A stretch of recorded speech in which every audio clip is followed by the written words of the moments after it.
በቃ እንጀምራለን። ዛሬ ዲስከስ የምናደርገውን ፓርት ላስት ታይም ትንሽ ልሰፋብኝ ስለሚችል ነበር ከት ያደረግነው።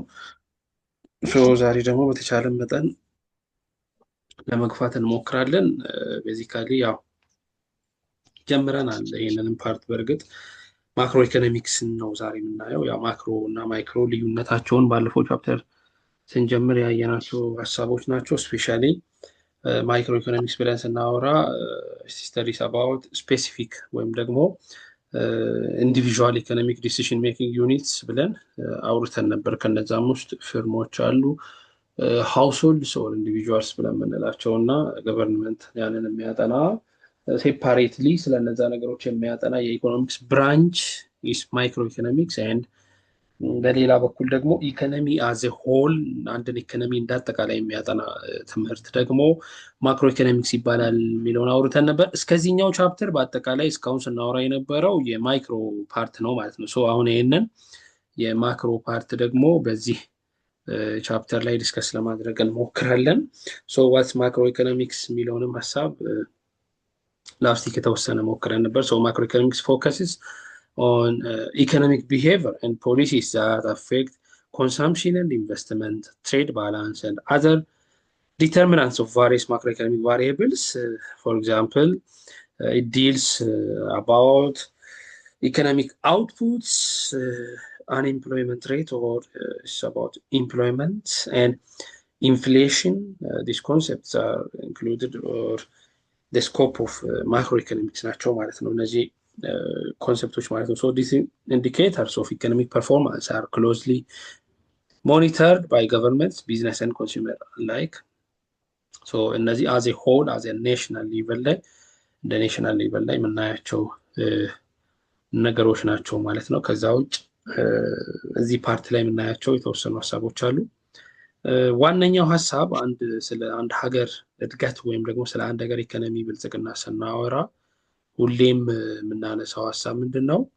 የአንድ ሀገር ትልቅነት ወይም ደግሞ የአንድ ሀገር የኢኮኖሚ እድገቷ በምን ይገለጻል የሚለው ነገር ነው ማለት ነው ዋናው ነገር። የአንድን ሀገር የኢኮኖሚ እድገቷን የምንገልጽባቸው ብዙ መንገዶች አሉ። ከነዛ መንገዶች መካከል ወይም ደግሞ ያን ሜዥር ከምናደርግባቸው መንገዶች መካከል አንዱ ግሮስ ዶሜስቲክ ፕሮዳክት የሚባለው ሀሳብ ነው። ግሮስ ዶሜስቲክ ፕሮዳክት የአንድን ሀገር አጠቃላይ ምርት ወይም ደግሞ የአንድን ሀገር የኢኮኖሚ እድገትን ብለን ልንል እንችላለን። ያንን ሜዥር የምናደርግበት ወይ ነው። የመጀመሪያው ማክሮ ላይ እንደ ኮንሰርን የምንመለከተው ወይም ደግሞ ማክሮ ላይ እንደ አንድ ጉዳይ የምንመለከተው ጉዳይ ይሄ የናሽናል ኢንካም ጉዳይ ነው ወይም ደግሞ የጂዲፒ የሚባለው ጉዳይ ነው። ያው እናንተም ይገባችኋል፣ አዲስ ነገር አይደለም ይሄ ነገር። አንድ ሀገር አድጋለች ወይም ደግሞ በልጽገናል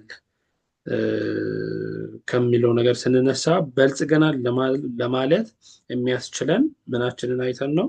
የአንድን ሀገር ጂዲፒያችንን አይተን ነው። which means gross domestic product ብለን መግለጽ እንችላለን።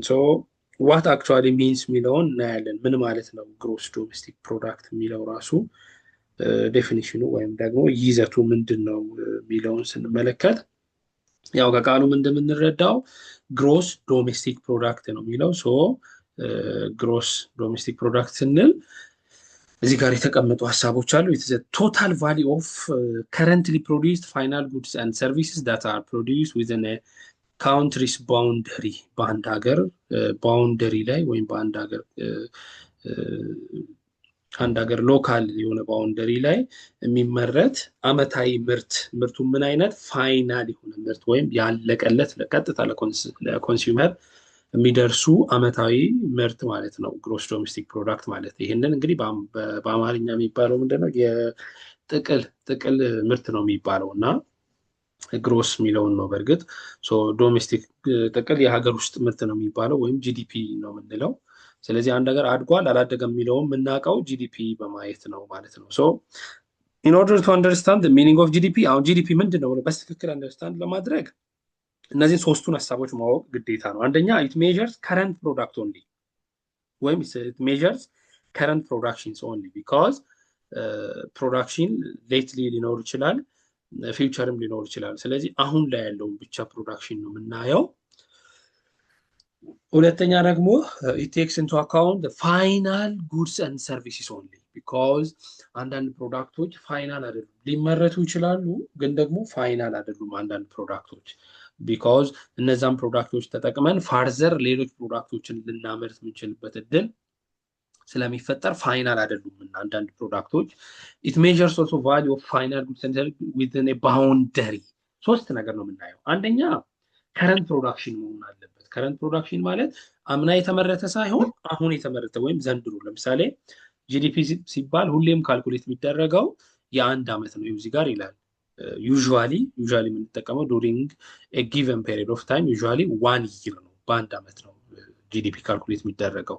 ስለዚህ ከረንት ፕሮዳክሽን የምንወስድበት ምክንያት የአምናውን ዘንድሮ ላይ እንዳንቆጠር ነው። የሚመጣውን ዓመትም በዚህ ዓመት ላይ እንዳንቆጠር ሲፈለግ የአንድ ዓመትን ወይም የዚህ የአሁን ዓመትን ልንወስድ የምንችልበት ሁኔታ አለ ማለት ነው። ሶ አንዱ ይሄ ነው፣ ከረንት ነው የምንወስደው። ሁለተኛው ደግሞ ምንድነው ኢንተርሚዲየት ጉድስ የሚባሉ ጉዶች አሉ። ኢንተርሚዲየት ጉድስ የሚባለው ምን አይነት ጉድ መሰላችሁ? አንድን ፕሮዳክት ካመረትን በኋላ በቀጥታ ለኮንሰምፕሽን ሳንጠቀመው ቀርተን እንደገና ያንንም ፕሮዳክት ደግሞ ለተጨማሪ ፕሮዳክሽን ስንጠቀም ማለት ነው። ለምሳሌ ጎማ ቢመረት የመኪና ጎማ ወይም የመኪና ስፔር ፓርቶች ሲመረቱ አዜ ፕሮዳክት ኮንሲደር ይደረጋሉ። አሁን ለምሳሌ ጎማ ፋብሪካ ጎማ ሲያመርት ለጎማ ፋብሪካ ጎማ ፋይናል ጉድ ነው። ነገር ግን ለጎማ ፋብሪካ ነው እንጂ ፋይናል ጉድ የሆነው ለመኪና ፋብሪካ ግን አይደለም። ስለዚህ ትልቁ ነገር ምንድነው? ለጎማ ፋብሪካ ፋይናል ጉድ ነው፣ ለመኪና ፋብሪካ ግን ኢንተርሚዲየት ጉድ ነው። ያ ማለት የመኪና ፋብሪካ የጎማ ምርት የሚጠቀመው እንደ ግብአት ነው እንጂ የሚጠቀመው እንደ ፕሮዳክት አይደለም፣ እንደ አንድ ጥሬ ዕቃ ወይም እንደ አንድ ኢንፑት ነው የሚጠቀመው ማለት ነው። ስለዚህ ጎማ ሆኖ ሲመረትም ይቆጠራል፣ ፕላስ ደግሞ መኪና ሆኖ ሲወጣም የጎማ ዋጋ ተጨምሮ ነው የሚቆጠረው። ስለዚህ አንድ የተመረተ ጎማ ሁለት ጊዜ የሚቆጠርበት ሁኔታ ይኖራል። ሶ ይሄንን ለመቀነስ የምንጠቀመው ፋይናል ጉድስ ወንድ ይሆናል ማለት ነው። ሌላኛው በአንድ ባውንደሪ ውስጥ ብቻ በአንድ ሀገር ቴሪተሪ ውስጥ ብቻ የተመረተውን ምርት ስንቆጥር ይህንን ግሮስ ዶሜስቲክ ፕሮዳክት እንላለን። ግሮስ ዶሜስቲክ ፕሮዳክት ካልኩሌት ስናደርግ በአጠቃላይ የተመረተውን ምርት ከረንትሊ ማርኬት ላይ ባለው ፕራይስ ስናባዛ ግሮስ ዶሜስቲክ ፕሮዳክት ይባላል። የተመረቱ ምርቶች አይነታቸው አለ፣ ሲባዛ በሰዓቱ ወይም ከረንት ይር ላይ ያለው የምርቶቹ ፕራይስ አለ። ያነባስተን ስናስቀምጥ ጂዲፒን ካልኩሌት አድርገናል ይባላል በካልኩሌሽን ደረጃ። ስለዚህ አሁን ጂዲፒ ነው። አንድ ነገር እንድትይዙልኝ የሚፈልገው ጂዲፒ ብለን ስንል ምን ማለታችን ነው? አንደኛ ዶሜስቲካሊ ፕሮዲውስድ ነው። ሁለተኛ ደግሞ ፋይናል ጉድስ ኤንድ ሰርቪስስ ነው የምንወስደው። ያ ማለት ያለቀለት ለፋይናል ኮንሱመር የሚቀርብን ነው የምንወስደው። ቢካዝ ኢንተርሚዲየት የሚባሉ ፕሮዳክቶች ስላሉ እነዚህ ኢንተርሚዲየት ፕሮዳክቶች ቅድም እንደነገርኳችሁ ሌላን ነገር ለማምረት የምንጠቀምባቸው ናቸው። ስለዚህ ሁለት ጊዜ መቆጠር እድል ስለሚኖር ያንን ይሄ ደብል ካውንቲንግ ይባላል ፕሮብለሙ። ያን የደብል ካውንቲንግ ፕሮብለም ለመቀነስ ስንፈልግ ያን እንጠቀም እንችላለን ማለት ነው። ፕላስ ደግሞ ባውንደሪ ሊሚት ያደርጋል። ጂዲፒ የምንለው በሀገር ውስጥ ብቻ የሚመረት ማለት ነው። ሌሎች ሀገራት ላይ ሄደን ወይም የኛ ሀገር ዜጎች ሌሎች ሀገራት ላይ ሄዶ ያመረቱትን ሳይጨምር ማለት ነው። ይሄን ይመስላል። when it comes to gross national product ላይ ስመጣ ከዚህ ይለያል። በእርግጥ ተመሳሳይ ነገር ነው፣ ግን ልዩነታቸው ከዚህ ከጂኦግራፊካል ሎኬሽን ጋር የተገናኘ ብቻ ይሆናል።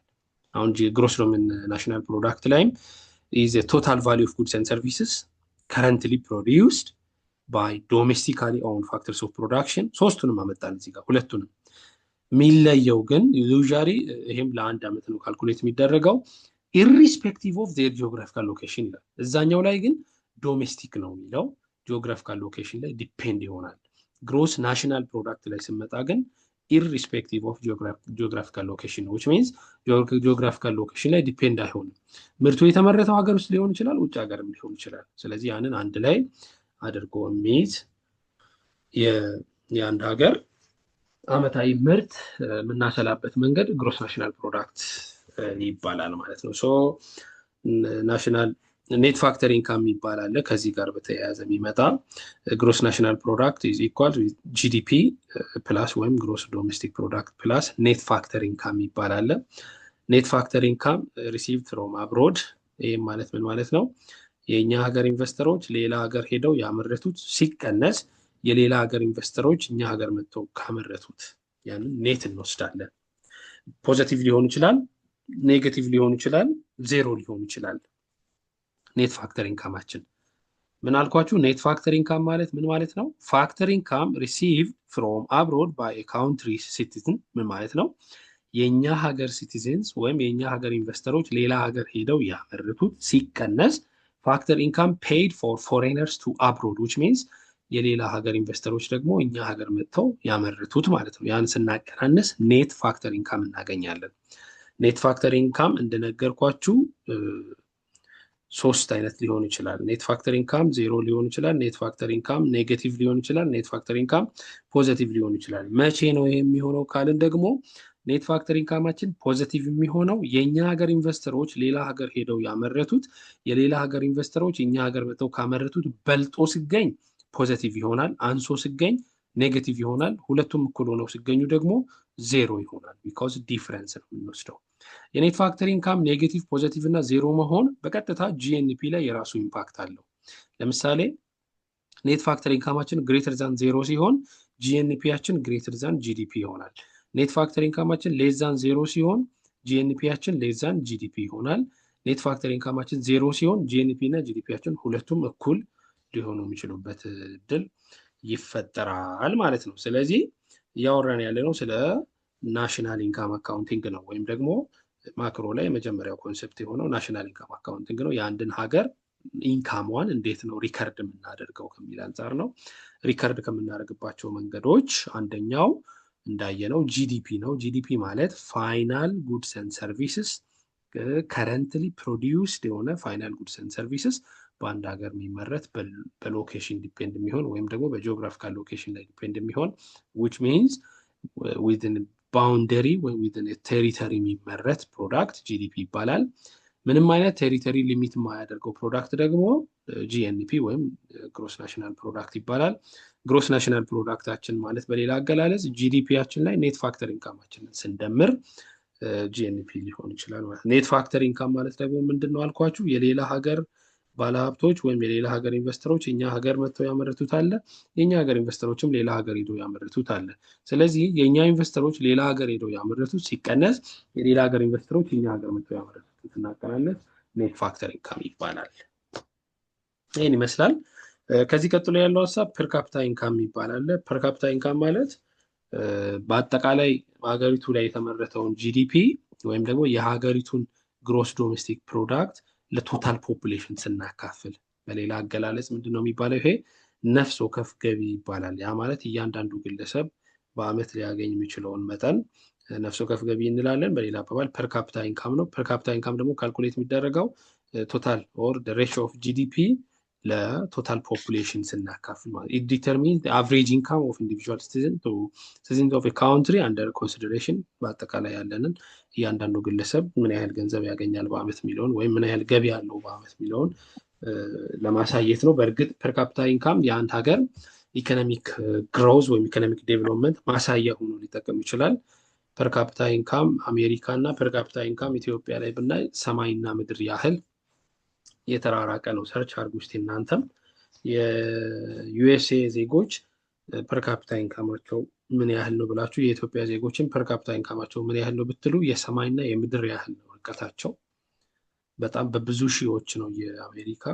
ኤግዛክቱን አሁን ባልነግራችሁም በራሳችሁም ማየት ትችላላችሁ። እና ሂውጅ ነው ዲፈረንሳቸው።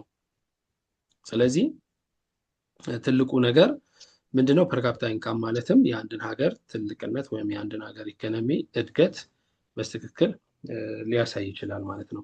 ሌላኛው ሀሳብ ማክሮ ኢኮኖሚ ጎል ነው። ወይም ደግሞ አንድ መንግስት፣ ብዙ ጊዜ አሁን ስለ ማክሮ ኢኮኖሚ ካወራን ስለ መንግስት ነው የምናወራው። በነገራችን ላይ አብዛኛው ስለ መንግስት ነው የምናወራው። ካስታወሳችሁ የኢትዮጵያ መንግስት የማክሮ ኢኮኖሚ ኮሚቴ ተብሎ አለ።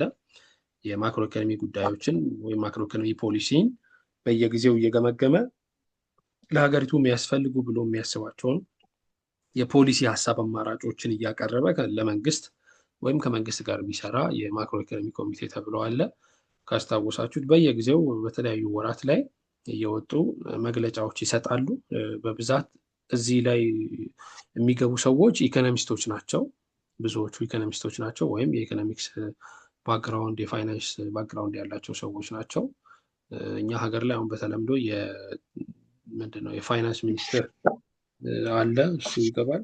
ሚኒስትር ዴታው እዛው የፋይናንስ ሚኒስትር ዴታ ይገባል። የናሽናል ባንክ ኃላፊ ይገባል። ፕላን የሀገሪቱ የፕላን ሚኒስትር አለች፣ እሷ ትገባለች። እያለ ሌሎች ባለሙያ ኤክስፐርቶችም ደግሞ ይጨመሩና የማክሮ ኢኮኖሚ ቲም ይሆናል ማለት ነው። ሶ ምንድን ነው ጎላቸው አሁን ወይ ደግሞ እንደዚህ የማክሮ ኢኮኖሚክስ በአጠቃላይ እንደ ኮርስ ወይም ደግሞ እንደ ትምህርት ማክሮ ኢኮኖሚ ምንድን ነው የሚለው ላይ ወይም ደግሞ የአንድ ሀገር ማክሮ ኢኮኖሚ ምን ላይ ነው ታርጌት ማድረግ ያለበት የሚለው ላይ ስናይ ሌላ ምንም ጥያቄ የለውም። የመጀመሪያው ኢኮኖሚክ ግሮዝ ነው። አሁን እነሱም ቢሆኑ የናሽናል ባንክ ገዢም ሊሆን ይችላል፣ የፋይናንስ ሚኒስትርም ሊሆን ይችላል፣ የፕላን ሚኒስትርም ሊሆን ይችላል። እነዚህም ፖይንታቸው የሀገሪቱን ኢኮኖሚ ማሳደግ ነው እና እንዴት የሀገሪቱን ኢኮኖሚ እናሳድጋለን፣ የኛ ሀገር ኢኮኖሚ ችግሩ ምንድን ነው የሚለው ላይ ነው ዲስከስም የሚያደርጉት ዲሲሽን የሚያስተላልፉት ከዚህ ጋር በተገናኘ ነው ማለት ነው። ሶ ኢኮኖሚክ ግሮዝ ዋን ጎል ሊሆን የሚችል ነገር ነው። ሌላኛው ፉል ኢምፕሎይመንት which means utilization of resources ያለንን አቅም ያለንን ሀብት አሟጠን ተጠቅመናል የሚለው ነው። ፉል ኢምፕሎይመንት ማለት is not only about unemployment or is not only about labor አይደለም ማለት ነው። ስለዚህ አጠቃላይ ያለንን ሪሶርስ በአግባቡ ተጠቅመናል የሚለውን ነገር ነው የሚያሳየን። ሌላኛው ስቴብል ባላንስ ኦፍ ፔመንት ነው። እንግዲህ ከዚህ አንጻር ብዙ ዜናዎች ላይ ምናምን የምትሰሙ ከሆነ ልታውቁት የምትችሉ ነገር ነው። ይሄ ስፔሻሊ የውጭ ምንዛሪ በእርግጥ አሁን እናንተን በቀጥታ የሚመለከታችሁ ነገር ነው። የውጭ ምንዛሪ ጉዳይ አንዱ ጉዳይ ነው። ከዛ ጋር በተገናኘ ደግሞ የባላንስ ኦፍ ፔመንት የሚባል አለ which means አውትጎ ኤንድ ኢንካም የሚባል ነገር አለ which means ከኛ ሀገር ወደ ሌላ ሀገር የሚሄድ በከረንሲ መልክ የሚሄድ አለ፣ ከሌላም ሀገር ወደኛ ሀገር በከረንሲ መልክም በኢንቨስትመንት መልክም የሚገባ አለ።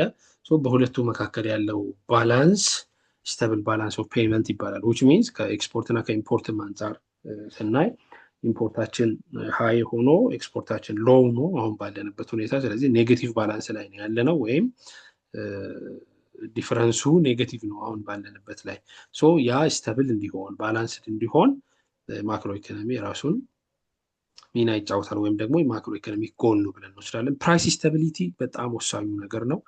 የዋጋ ማረጋጋት በተለይ ደግሞ ሎካሊ ያሉ የእቃዎችን ዋጋ የማረጋጋት ስራም አንዱ የዚህ ፓርት ነው ማለት ነው። ለዛ ነው እነዚህ ልክ ተሰብስበው ከፋይናንስ ሚኒስቴር ጋር ከጸጥታ ኃይሎች ጋር በመነጋገር ዋጋ የሚጨምሩ አካላት ላይ ንግድ ሚኒስቴርም ጭምር እነዛ አካላት ላይ እርምጃ የመውሰድ ስራዎች ይሰራሉ ማለት ነው። ይሄም አንዱ የማክሮ ኢኮኖሚ ኦብጀክቲቭ ነው። ምክንያቱም ዋጋን ለማረጋጋት የኑሮ ውድነትን ለመቀነስ በቀላሉ ሰዎች በሀገራቸው ባላቸው ኢንካም መኖር የሚችሉበትን ሁኔታ ለመፍጠር ነው። ሌላኛው ፌር ዲስትሪቢዩሽን ኦፍ ኢንካም ኤንድ ዌልዝ ነው። ይሄ በእርግጥ የአንድ የኢኮኖሚ ሶሳይቲ ወይም ደግሞ የአንድ የኢኮኖሚ አካል በጣም ወሳኙ ነገር ነው ፌር ዲስትሪቢዩሽን ኦፍ ኢንካም። ቢካውዝ ለዛ ነው መንግስት በጣም ታክስ ይሰበስባል። ሲሰበስብ ብዙ ካላቸው ብዙ ይሰበስባል፣ ትንሽ ካላቸው ሰዎች ደግሞ ትንሽ ይሰበስባል። ብዙ ካላቸው በሰበሰበው ታክስ ደግሞ ምን ያደርጋል? ትንሽ ኢኮኖሚያቸው ላይ ዝቅ ላሉ ሰዎች ሰፖርት ያደርጋል። ሰፖርት ሚንስ ኢንፍራስትራክቸር ዴቨሎፕመንት ሊሆን ይችላል፣ ሌሎች ቤዚክ ኒድስ ማሟላት የሚችሉበትን ሁኔታ ሊፈጠር ይችላል ማለት ነው። እነዚህ እዚህ ጋር የተጠቀሱ አምስቱና ሌሎችን በአጠቃላይ የማክሮ ኢኮኖሚ ጎል ብለን መውሰድ የምንችላቸው ናቸው። ስለዚህ የአንድ ሀገር መንግስት ማክሮ ኢኮኖሚ ላይ እየሰራው ነው ብሎ ካለ እነዚህን ነገሮች ለማሳካት እየሰራ ስለመሆኑ ማረጋገጥ ነው የሚጠበቅብን ማለት ነው። ከዚህ ጋር በተገናኘ there are so many macroeconomic problems ሁሉም ሀገር ላይ በሚባል ደረጃ ሊገኝ የሚችል ነገር ነው። ይሄም ማክሮ ኢኮኖሚክ ፕሮብለምስ እንላለን። ወደ እዚህ ላይ 4 አካባቢ ናቸው የተቀመጡት፣ 3 ወር 4 አካባቢ ናቸው የተቀመጡት። ስለዚህ እያንዳንዳቸው ምንድን ናቸው የሚለውን እናያለን። የመጀመሪያው ማክሮ ኢኮኖሚክ ጎል የጀመረው ማክሮ ኢኮኖሚክ ፕሮብለም የሚጀምረው ከኢንፍሌሽን ነው። ኢንፍሌሽን እንግዲህ በየትኛውም ሀገር በተለይ ደግሞ በማደግ ላይ ባሉ ሀገራት ኢንፍሌሽን እንደ አንድ ማክሮ ኢኮኖሚክ ፕሮብለም ይታሰባል። በእርግጥ አሁን ላይ ያደገ ብቻ ሳይሆን ያላደጉ ሀገራት ላይም እንደ ችግር የሚታይ ነገር ነው። ኢንፍሌሽን ኢዝ ሰስቴይንድ ኢንክሪዝ ኢን ጀነራል ፕራይስ ሌቨል ኢት ሜይ ቢ ኖትድ ዳስ አንደኛ ስሞል ሬይዝ ኢን ፕራይስ አንድ ኢሬጉላር ፕራይስ ራይዝ ካኖት ቢ ኮልድ ኢንፍሌሽን። እሺ የኢንፍሌሽንን ሰብሰብ ያለ ሀሳብ ልንገራችሁ። ኢንፍሌሽን ማለት የዋጋ ጭማሪ ነው። ዋጋ ሲጨምር ወይም ደግሞ ፕራይስ ኢንክሪዝ አድርጎ የመኒ ቫሊዩ ግን ዲክሪዝ በሚያደርግበት ጊዜ ያ ማለት በጣም ብዙ ገንዘብ ይዘን ሄደን ትንሽ ነገር መንገዛ ከሆነ there is ኢንፍሌሽን አለ ብለን እንወስዳለን። ያ ማለት ግን ኤኒ ስሞል ኢንክሪዝ ኦር ኤኒ በጣም ትንሽ ብለን የምንላቸው ሲሊ ኢንክሪዝ ኢን ፕራይስ ኢንፍሌሽን አይባልም። ሁለተኛ ደግሞ የተወሰኑ ፕሮዳክቶች ላይ ብቻ ፕራይስ ስለጨመረም ኢንፍሌሽን አይባልም። ኢንፍሌሽን ለማለት ሁለት ነገሮችን ማሟላት አለበት። ፈርስት ዋን ሰስቴይንድ መሆን አለበት። ሰስቴይንድ ማለት ምን ማለት ነው? ለረጅም ጊዜ የሚጨምር መሆን አለበት። ሁለተኛው ደግሞ አቨሬጅ ፕራይስ። አቨሬጅ ፕራይስ ማለት የሶስትና የአራት ፕሮዳክቶች ፕራይስ ስለጨመረ ብቻ ኢንፍሌሽን ነው አይባልም። ኦልሞስት ኦል በሚባል ደረጃ እሱም ደግሞ በየቀኑ ኦር ደግሞ በየጊዜው የሚጨምር መሆን አለበት።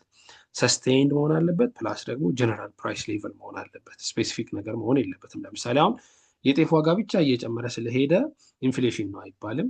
የጤፍ ዋጋ ባለፉት 10 ቀናት ላይ ወይም ደግሞ ባለፉት 15 ቀናት ላይ የጤፍ ዋጋ ጨምረዋል በሚል ደግሞ ኢንፍሌሽን አይባልም። ኢንፍሌሽን ለማለት ሁለት ነገሮች ማሟላት አለበት። አንደኛ ሰስቴይንድ ኢንክሪመንት በየጊዜው እየጨመረ የሚሄድ ኢንክሪዝ ማድረግ አለበት። ሁለተኛ ደግሞ የአንድ ዕቃ የሁለት የሶስት ዕቃ ሳይሆን ኦልሞስት ኦል በሚባል ደረጃ ኦን አቨሬጅ መጨመር አለበት ማለት ነው። ያንን አይነት ሲቹዌሽን ኢንፍሌሽን ብለን እንወስዳለን። ኢንፍሌሽን ኦከርስ ዌን ዘ ፕራይስ ኦፍ ጉድስ ኤንድ ሰርቪስስ ራይዝ በሚያደርጉበት ጊዜ ነው። ዋይል ዲፍሌሽን ኦከርስ ዌን ዞስ ፕራይስስ ፎል በሚያደርጉበት ጊዜ። ያው ዲፍሌሽን ማለት የኢንፍሌሽን ተቃራኒ ነው። ዘ ባላንስ ቢትዊን ዲስ ቱ ኢኮኖሚክ ኮንዲሽንስ ወደ ኦፖዚት ሳይድ ኦፍ ሴም ኮይን ማለት ነው። የአንድ ሳንቲም ሁለት ገጽታ ናቸው። እነዚህ ሁለቱ ነገሮች በአንድ ሀገር ላይ ሀፕን ሊያደርጉ የሚችሉ ነገሮች ናቸው። ዋት ኮዝስ ኢንፍሌሽን? ኢንፍሌሽንን ኮዝ የሚያደርገው ወይም የሚያመጣው ምንድን ነው ለሚለው አንደኛ ኢንክሪዝን መኒ ሰፕላይ ነው። ኢንክሪዝን መኒ ሰፕላይ ማለት ገንዘብ ዝም ብሎ ማርኬት ላይ እየሰፋ ሲሄድ ሰዎች ለመግዛት ያላቸው አቅም ከፍ ስለሚል ብዙ ገንዘብ አውጥተው ትንሽ ነገር ሊገዙ ይችላሉ ማለት ነው። ስለዚህ አሁን ይሄ የገንዘብ መጠን ማርኬት ላይ በጣም መጨመር አንዱ የኢንፍሌሽን ምክንያት ነው ተብሎ ይታሰባል። ካስታወሳችሁት ኢትዮጵያ የብር ኖት ቅያሬ አድርጋ ነበር ባለፈው በቅርብ በዚህ መንግስት ጊዜ ማለት ነው። ያን ስታደርግ ትልቁ ምክንያቷ ኢንፍሌሽን ነበር። አይ ቲንክ ኮሮና ነው ጦርነቱ ከመምጣቱ በፊት አይ ቲንክ ይመስለኛል። ብቻ ያ ነበር ምክንያቱ። ለምን ማይታወቁ ከባንክ ውጭ የሆኑ መንግስት የማያውቃቸው የገንዘብ ዝውውሮች ነበሩ፣ ህገወጥ ገንዘብ የሚባለው ማለት ነው።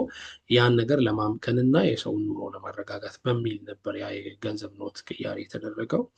በእርግጥ እሱም አንድ ኢንፍሌሽን እንዲከሰት የሚያደርግ ነገር ነው። ናቹራሊ አንድ ኢኮኖሚ ላይ ገንዘብ በብዛት ካለ እንደዚህ አይነት ነገር ሊፈጠር ይችላል። ስለዚህ ይህን መንግስት በተለያዩ መንገዶች ይሰበስባል። ይህንን ቦንድ በመሸጥ ሊሆን ይችላል። እነዚህ ትራንዛክሽኖቹ ዲጂታል እንዲሆኑ በማድረግ ካሽ የሚባል ነገር ከማርኬቱ እንዲወጣ በማድረግ ልክ አሁን እየተደረገ ያለው እንደዛ ነው። የትኛውን ቦታ ላይ ገንዘብ ይዞ መሄድ አሁን ላይ እየቀረ ነው እና ብዙ እንደኛ ሀገር ያደገ ባይሆንም የተጀመረ ነገር ነው፣ ግን ወደፊት ያድጋል ብዬ አስባለሁ። ያ መኒ ሰፕላይን ለመቀነስ ሲታሰብ ነው ማለት ነው። መኒ ሰፕላይ ኢንክሪዝ እያደረገ ሲሄድ ኢንፍሌሽን በዛው ልክ ኢንክሪዝ እያደረገ ይሄዳል። ገንዘብ ዋጋ ያጣል ማለት ነው። በሌላ አባባል በጣም ብዙ ገንዘብ የሰው እጅ ላይ ይቀመጣል። ስለዚህ ሰዎች የሚፈልጉትን ነገር ኢዝሊ ሊገዙ ወር ደግሞ ትራንዛክሽን በጣም ሀይ ሊሆን ይችላል። በዚህ ጊዜ ኢንፍሌሽን ይፈጠራል ተብሎ ይታሰባል። ሌላኛው ኮዝ ኢንክሪዝ ኢን ኢንፑት ኮስት ነው። የጥሬ ዕቃ ዋጋ መጨመር። የጥሬ ዕቃ ዋጋ መጨመር አሁን ለምሳሌ አምራቾች የጥሬ ዕቃ ዋጋ ሲጨምር የሚያመርቱት ፕሮዳክት ዋጋ ይጨምራል። ፎር ኤግዛምፕል የማዳበሪያ ፕራይስ አምና ከነበረው ዘንድሮ የማዳበሪያ ፕራይስ ሲጨምር ጥሬ ዕቃ ነው ለግብርና ውጤት። ስለዚህ ማዳበሪያ ገዝቶ የሚያመርት ገበሬን የሚያመርተው ምርት ላይ ዋጋ ይጨምራል ማለት ነው። ስለዚህ የጥሬ ዕቃ ዋጋ መጨመርን በአንድ በኩል ኢንፍሌሽን ወይም የፕራይስ ኢንክሪመንት እንዲኖር ያደርጋል ማለት ነው። የጤፍ ዋጋ መጨመር ልክ እንጀራ ላይ ኢምፓክት እንዳለው የጤፍ ዋጋ ሲጨምር እንጀራ ይጨምራል። የደረቅ እንጀራ ዋጋ ይጨምራል። በዛው ልክ የዳቦ ዋጋ ለምሳሌ ስንዴ የስንዴ ዋጋ እየጨመረ ሲሄድ የዳቦ ዋጋ ይጨምራል። ምክንያቱም የጥሬ ዕቃ ዋጋ ሲጨምር የአውትፑትም ዋጋ በዛው ልክ ይጨምራል። ኢምፖርትድ ኢንፍሌሽን ይባላል። ይሄ ደግሞ ኢምፖርትድ ኢንፍሌሽን ምንድን ነው? ፕሮዳክቶቻችንን የምናስገባበት ሀገር ላይ የዛ የፕሮዳክቱ ፕራይስ ኢንክሪዝ ያደርጋል። ለምሳሌ መኪና የምናስገባው ከጃፓን ከሆነ ጃፓን ላይ የመኪና ዋጋ ሲጨምር ወይም ደግሞ ጃፓን ላይ ከፍተኛውን የመኪና ዋጋ ሲጨምር ኢትዮጵያ ውስጥም የመኪና ዋጋ ይጨምራል። ምክንያቱም ከጃፓን ነው መኪናው የምናስገባው። ስለዚህ ምን እያደረግን ነው? መኪናውን ብቻ ሳይሆን ኢንፍሌሽኑንም ኢምፖርት እያደረግን ነው ማለት ነው በዛው ልክ።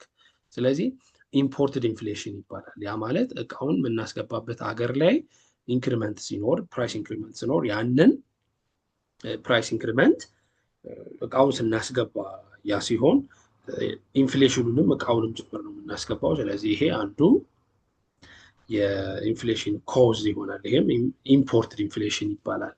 ዊከር ኤክስቼንጅ ሬት ያ ማለት የሀገሪቱ ገንዘብ የመግዛት አቅም ዝቅ ማለት በራሱ ለኢንፍሌሽን ከፍተኛ የሆነ አስተዋጽኦ ያደርጋል። ለምሳሌ የእኛ ብር ኢንተርምስ ኦፍ ዶላር አቅም ማጣቱ ዊከር መሆኑ ልክ እኛ አሁን ላለንበት የኢንፍሌሽን ሁኔታ እንደ ምክንያት ይጠቀሳል። ያ መሆኑ በራሱ በአንድ በኩል ለኢንፍሌሽን ኮንትሪቢዩት ያደርጋል ማለት ነው። ዲክላይን ኢን ፕሮዳክቲቪቲ ይህም ምርታማነት መቀነስ ወይም ደግሞ የአንድ ሀገር ፕሮዳክቲቪቲ ዲክላይን ያደርጋል። ወይም ፕሮዳክቲቪቲ ዲክላይን ሲያደርግ ሰፕላይ ይቀንሳል። ሰፕላይ ሲቀንስ ዲማንድ ሃይ ሲሆን ፕራይስ ኢንክሪዝ ያደርጋል። ስለዚህ ፕራይስ ኢንክሪዝ ያደርገ ማለት ደግሞ ይሄ ኢንክሪመንት ሰስቴን እያደረገ ሲሄድና ኦቨርኦል በሚሆንበት ጊዜ ደግሞ ወዴት እንሄዳለን? ወደ ኢንፍሌሽን እንሄዳለን ማለት ነው። በእንደዚህ አይነት መንገድ ኢንፍሌሽን ሀፕን ሊያደርግ ይችላል። ቤዚካሊ አሁን ያነሳነው ሀሳብ በሁለት መልኩ ማየት እንችላለን። ሁለት አይነት ኢንፍሌሽን አለ። ዲማንድ ፑል ኢንፍሌሽን ኤንድ ኮስት ፑሽ ኢንፍሌሽን ወይም ሰፕላይ ሳይድ ኢንፍሌሽን ይባላል። ዲማንድ ፑል ኢንፍሌሽን ኖርማሊ ሰዎች የሚፈልጉት ነገርና ማርኬቱ ላይ ያለው ነገር ሳይመጣጠን ሲቀር ይሄ ምን ይባላል? ዲማንድ ፑል ኢንፍሌሽን ይባላል። ያ ማለት ከፍተኛ ገንዘብ ማርኬት ላይ ያለ፣ ከፍተኛ የሆነ ፍላጎት ማርኬት ላይ ያለ፣ ነገር ግን ያንን ነገር ለማቅረብ የሚያስችለን አቅም የለንም። ያ ሳይኖር ሲቀር እሱን ምን እንላለን? ዲማንድ ፑል ኢንፍሌሽን እንላለን ማለት ነው። ሌላኛው ኮስት ፑሽ ኢንፍሌሽን ነው። ኮስት ፑሽ ኢንፍሌሽን ቅድም እንደነገርኳችሁ ልክ የነዳጅ ዋጋ ሲጨምር የትራንስፖርት ዋጋ፣ ለምሳሌ አሁን የነዳጅ ዋጋ እየጨመረ በሄደ ቁጥር የትራንስፖርት ዋጋ በጣም እየጨመረ ይሄዳል። ቢካውዝ ነዳጅ ለትራንስፖርት አንድ ኮስት ስለሆነ ወይም ደግሞ ኢንፑት ስለሆነ፣ ለምሳሌ ውሳና ድሮ 700 ብር የነበረ አሁን እየሄደ አሁን 1200 እየደረሰ ነው። የህዝብ ትራንስፖርት 400 የነበረ አሁን 750 እየገባ ነው። ያ የሆነበት ምክንያት ስትጠይቁ ለምንድን ነው የሚጨምረው ስትሉ ታሪፍ ሲጨምር አይ ነዳጅ ስለጨመረ ነው ይላሉ። ቢካውዝ ነዳጅና ታሪፍ አብረው የሚሄዱ ነገሮች ስለሆኑ ማለት ነው። እንደዚህ አይነት የጥሬ ዕቃ ዋጋ በመጨመሩ ምክንያት የፕሮዳክቱ ወይም የሰርቪሱ ዋጋ የሚጨምር ከሆነ ኮስት ፑሽ ኢንፍሌሽን ይባላል። ቢካውዝ በኮስት አማካኝነት የመጣ ኢንፍሌሽን ስለሆነ ማለት ነው። ሌላኛው ፕሮብለም አንኤምፕሎይመንት ነው። አንኤምፕሎይመንት ማለት ያው ሁላችንም እንደምናውቀው ስራ አጥነት ብለን ነው ዲፋይን ልናደርግ የምንችለው። በእርግጥ አንኤምፕሎይመንት የሚለው ሀሳብ ከስራ አጥነት የዘለለ ሰፊ ሀሳብ ቢሆንም ኖርማሊ የምንጠቀመው ግን ያው ለበር ስለሆነ በስራ አጥነቱን መውሰድ እንችላለን። አንኤምፕሎይመንት ሪፈርስ ቱ ኢንዲቪጁዋልስ ሁ አር ኤምፕሎየብል ኤንድ አክቲቭሊ ሲኪንግ ኤ ጆብ በት አር አንኤብል ቱ ፋይንድ ኤኒ። በእንደዚህ አይነት ኬዝ unemployment እንላለን። included in this group are those people in the workforces who are working but do not have an appropriate job ከሌላቸው ይህንን unemployed ናቸው ብለን መውሰድ እንችላለን ማለት ነው። ምንድነው አሁን እዚህ ጋር የምናነሳው ሀሳብ ብዙ ጊዜ እንትና ስራ አጥ ነው ወይም ስራ አጥነት ብለን የምንለው እኛ ስራ ማጣታቸውን ወይም አለመቀጠራቸውን ብቻ ነው የምናነሳው። ኢንፍሌሽን የሚለው ኮንሰፕት ግን ካለመቀጠር ደግሞ የዘለለ ነው።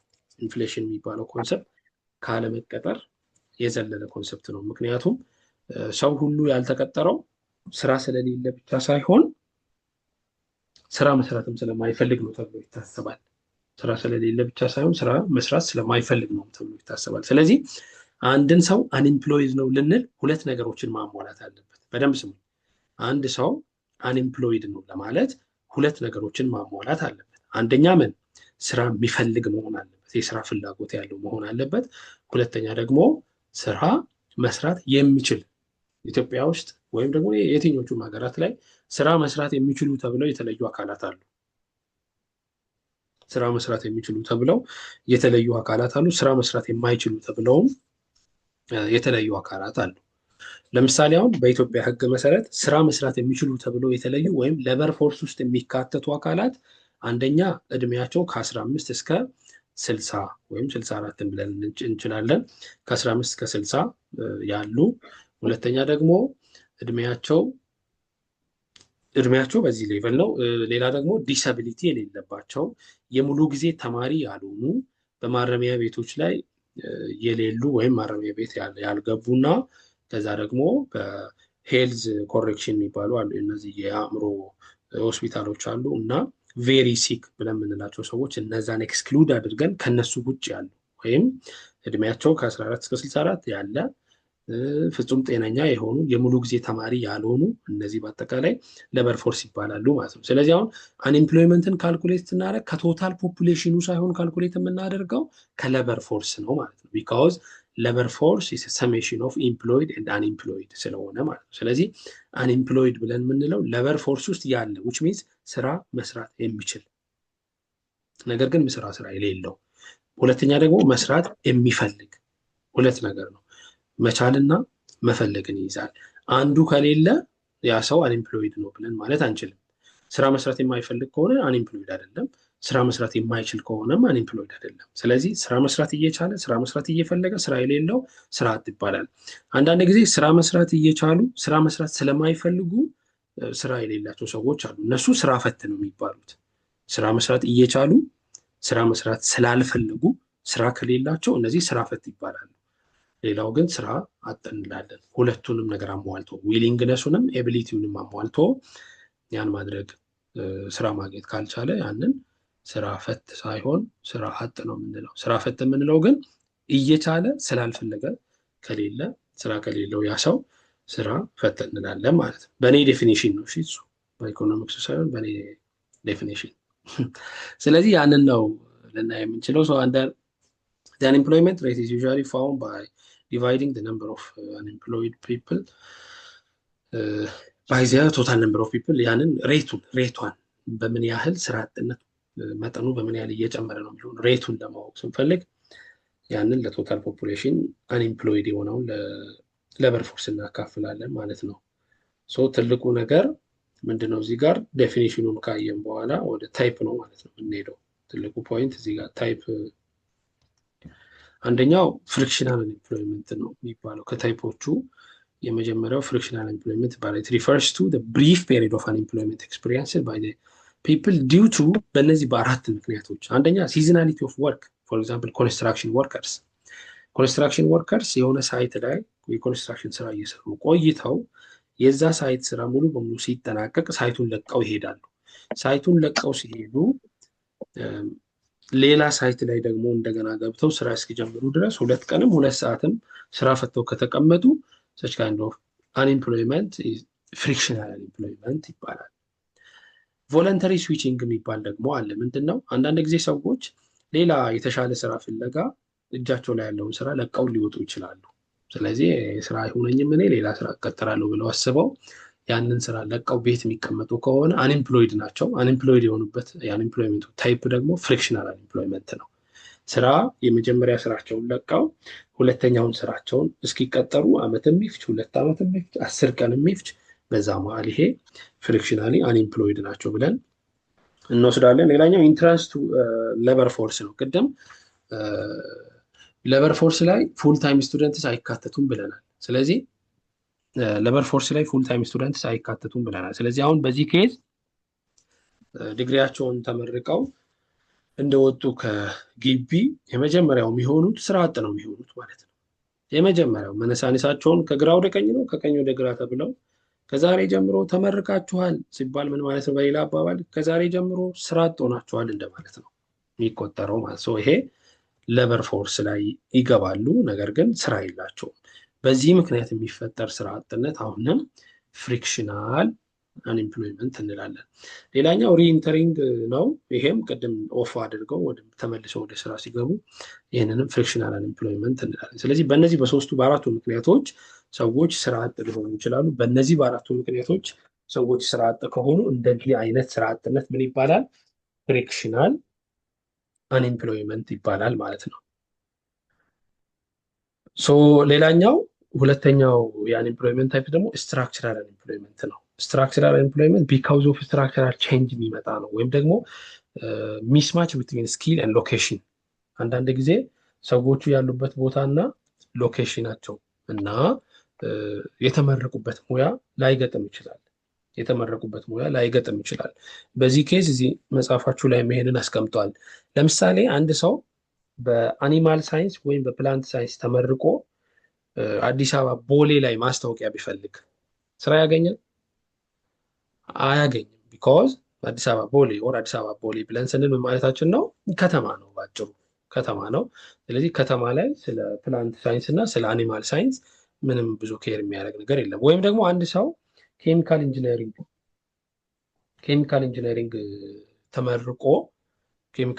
ተመርቆ ገጠር ጥሻ ሄዶ ስራ ቢፈልግ ያገኛል? አያገኝም። ማያገኝበት ምክንያት ምንድን ነው? ገጠር ላይ ኬሚካል ኢንጂነሪንግ የተመረቀ ሰው መሄድ ያለበት ከተማ ነው ማለት ነው። ስለዚህ ገጠር ላይ ኢንዱስትሪ ስለሌለ ኢንዱስትሪ ማግኘት የሚችልበት ወይም ስራ መቀጠር ወደሚችልበት ቦታ መሄድ ይጠበቅበታል። እንደዚህ አይነት አንኤምፕሎይመንት ምን ይባላል? ስትራክቸራል አንኤምፕሎይመንት ይባላል። ሚስማች ሲኖር ማለት ነው። ሳይክሊካል አንኤምፕሎይመንት የሚባለው ኦልሬዲ ነግሬያቸዋለሁ። እንግዲህ ኢኮኖሚ የሆነ ሰዓት ላይ ያድጋል፣ የሆነ ሰዓት ላይ ይወርዳል፣ የሆነ ሰዓት ላይ ወይ ባለበት ይቆያል። ሶ በዚህ ጊዜ የአንኤምፕሎይመንት ሁኔታ ሊፈጠር ይችላል። ሶ ቢካውዝ ኦፍ አፕስ ኤንድ ዳውንስ ኦፍ ኢኮኖሚክ አክቲቪቲ ኦር ቢካውዝ ኦፍ ቢዝነስ ሳይክል የሚመጣ አንኤምፕሎይመንት ምን ይባላል? ሳይክሊካል አንኤምፕሎይመንት ይባላል ማለት ነው። ሶ ሶስት አይነት አንኤምፕሎይመንት አለን ብለን ስንል ይሄ ነው። የመጀመሪያው ቅድም እንደነገርኳችሁ ፍሪክሽናል ነው። ሶስት ኬሶችን አንስቼላችኋለሁ እሱ ጋር። ሁለተኛው ስትራክቸራል ነው፣ ሚስማች የስራ ፈላጊ እና ስራ ያለበት ቦታ ሳይገናኝ ሲቀር ማለት ነው። ሶስተኛው ደግሞ ሳይክሊካል ነው። ይሄም በኢኮኖሚ መውጣትና መውረድ የሚፈጠር አንኤምፕሎይመንት ነው። ሌላኛው ዲስጋስት አንኤምፕሎይመንት ኢትዮጵያን ኢኮኖሚ ዲስጋስት የሚባል አለ። ዲስጋስት የሚባለው አንኤምፕሎይመንት ዳት ዳዝ ኖት አፌክት አግሪጌት ኢኮኖሚ ወይም አውትፑትን የማይጎዳ ነው። ኢት ኦከርስ ዌን ፕሮዳክቲቪቲ ኢዝ ሎው ኤንድ ቱ መኒ ወርከርስ አር ፊሊንግ ቱ ፊው ጆብስ። ያ ሲሆን ባጭሩ ይሄንን ዲስጋስት አንኤምፕሎይመንት እንላለን። ሶ ይሄም እንደ አንድ ማክሮ ኢኮኖሚክ ፕሮብለም የሚቆጠር ነው። ሌላኛው ትሬድ ባላንስ ነው። ቅድም ብያቸዋለሁ። ኢምፖርትና ኤክስፖርታችን ሳይመጣጠን ሲቀር የሚፈጠረው ትሬድ ባላንስ ይባላል። ወይም ሪሲፕቱ እና ፔይመንቱ ኢምፖርትና ኤክስፖርት ማለት ነው በሌላ አባባል። ሁለቱ ማይመጣጠኑ ከሆነ ይሄ ትሬድ ባላንስ ነው። ትሬድ ባላንስ ሁለት አይነት ሊሆን ይችላል።